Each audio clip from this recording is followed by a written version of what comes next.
There were few more grander illusions during the Brexit referendum than that of global Britain. Yes, the idea that somehow Britain would just lift up its anchor and just sail off away into the ocean blue, somewhere into the Pacific somewhere, and everything would be all warm and sunny lit uplands. That must have been what Michael Gove was really talking about when he talked about those sunlit uplands of Brexit.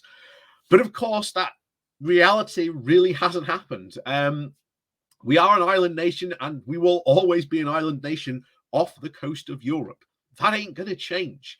The idea that the Brexiteers have of making us this once great this trading nation again is based on a complete fantasy that they don't even understand, of course, of how the old British economy worked, even post, World War II, of it coming out, of it decolonization, of British businesses being unable to adapt to the changing world that they were now in. And it was only through, again, joining the very beginnings of what would become the EU that actually saved the British economy. And unfortunately, we are now almost back in the exact same position again.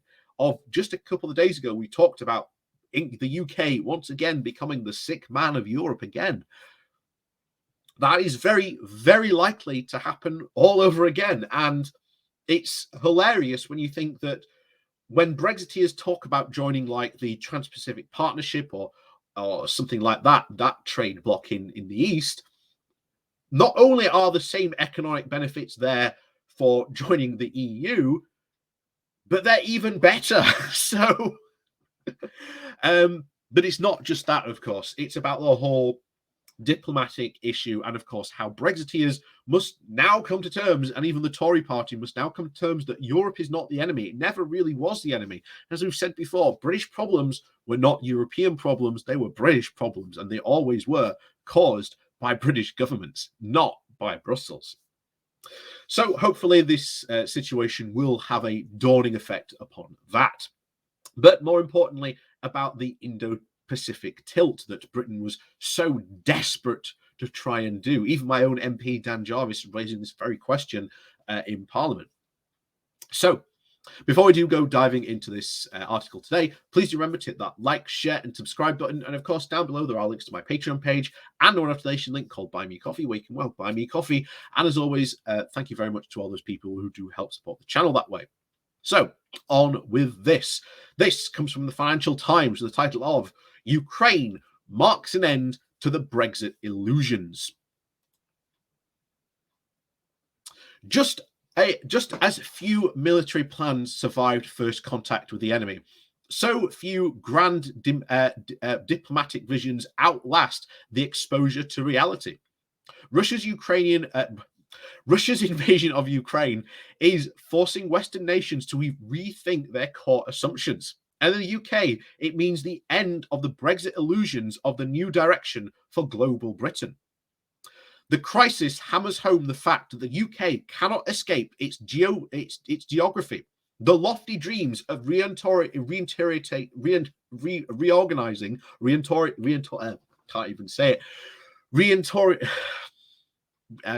turning in the direction of British thinking with the Indo-Pacific tilt will now be subordinated, as a focus now returns quickly to the overwhelming priority, which means recognizing that the UK's own security is inextricably linked with Europe's. There were few good things in last year's integrated review of foreign and security policy, not least the emphasis on high-tech and cyber warfare. But it was predicted on the absence of major conflict and conflagrations which suited an independent mid-sized power. It is a mistake to pay undue heed to Johnson's rhetoric of a reborn maritime power, stemming from, of course, the fresh alliances in the Indo-Pacific. But while less than a strategy, Global Britain is more than a slogan. Though rational, the tilt is also driven by the need for a post-Brexit economic and diplomatic narrative. Its defense aspects were largely about binding US ties and bolstering a trade strategy, but it framed a political discourse keen to identify new horizons. The review was also clear in its commitment to the European security through NATO and in identifying Russia as the greatest threat. But there was a patent effort to say as little as possible about the EU, and Tories are overly keen to try and find reasons to talk it down. So, a Brexit mindset drove the diplomatic thinking while banking on the continued weakness of EU security policy and German conflicts of interest to shore up the UK's place in NATO. There was also no need for this approach. While the UK has always championed NATO over the EU, Brexit did not require more distance from the EU on security. But the UK weakened its ties, insisting on ad hoc EU meetings rather than the formal structures which reinforced those relationships. Meanwhile, efforts to try and unpick the Northern Ireland Protocol have alienated friends, including the US, and promoted the view of the UK as an unreliable ally. In the weeks before the invasion, the UK defence organisations did well. The US and the UK intelligence was shown to have made the right calls. Britain was early in supplying weapons and military training to Ukraine and troops and to the Baltic states. The UK also put significant diplomatic effort into Eastern Europe. Other areas have been less satisfactory. The first sanctions response from the UK was very badly underpowered, but like the EU, it has gained strength, and Britain's refugee package has not been a testament to soft power leadership. But the past week especially, and of course the belated solidifying of the German and EU resistance to Russia has challenged the UK's strategic assumptions and will force the Johnson government to recalibrate in three areas especially. First, there are too many priorities chasing of too little cash. The Indo-Pacific tilt and the focus on cyber and space defense are all valid, but policy will now be focused towards the European threats. Money on cyber warfare must be maintained, and other global missions may very well need to wait. Second, the defense strategy must be altered and spending increased. Investment was raised by at least 16.5 billion over 4 years, and while the Navy gained, there were sharp cuts to the Army. Troop numbers will fall. The obviously 700 Warrior fighting vehicles are being phased out, while only 2/3 of the aged Challenger 2 tanks will be upgraded. And the troubled Ajax fighting vehicle may never actually be fit for service. The last year that Johnson stated that the old concepts of old fighting big tank battles on the European landmass are over. There were better things to invest in.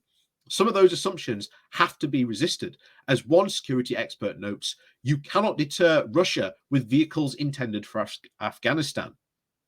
And third, the UK is going to need to find new forms beyond NATO for agreeing European security and resilience concerns with EU members. The emergence of over-timely new military-equipped Germany as a major security power alongside France will change the calculations and could see Britain wielding now less influence in NATO. If it cannot find a better way to work with the EU, this is even more true given the evidence of the EU is ready to use its economic power for security ends. This is now a diplomatic imperative for the UK. And it also means repairing relations with France, since the old E3 of France, Germany, and the UK would be an E2+1. Britain might very well be better served by a Quad, which also includes a US, and already worryingly close with Berlin and Paris. It also may be the EU unity of purposes of subsidies over time, but this feels like a serious shift, one which may erode the UK's security heft, and an outlook which will weakness on the EU to maintain UK primacy in NATO. That was never a far-sighted policy. Britain now needs a solid framework to seek other areas of work rather than a cumulative of the EU on security. Otherwise, the UK risks becoming a supporting actor in its own backyard and a bit player everywhere else. All of these concerns, of course, is a greater moral priority for a diplomatic Europe to continue to stand effectively against fascist aggression. And there was and is need, and there is no need for Brexit to distance the UK from the EU on defence.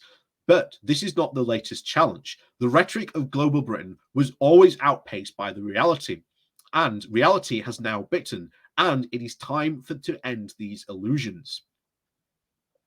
So we always said this was very much the case, that when reality came calling, Brexit would not be able to stand. The idea that Britain can distance itself from the EU, that Tories constantly talk down the EU and every chance they get, saying, "Oh, it's not really good. That's why we left." Again, no, it's not why we left at all. The very fact you have now a rearming of Germany, which will create a bigger strength and a bigger say in NATO, meaning that the now two European powers that America is going to pay attention to is not going to be London and Paris. It will be Paris and Berlin.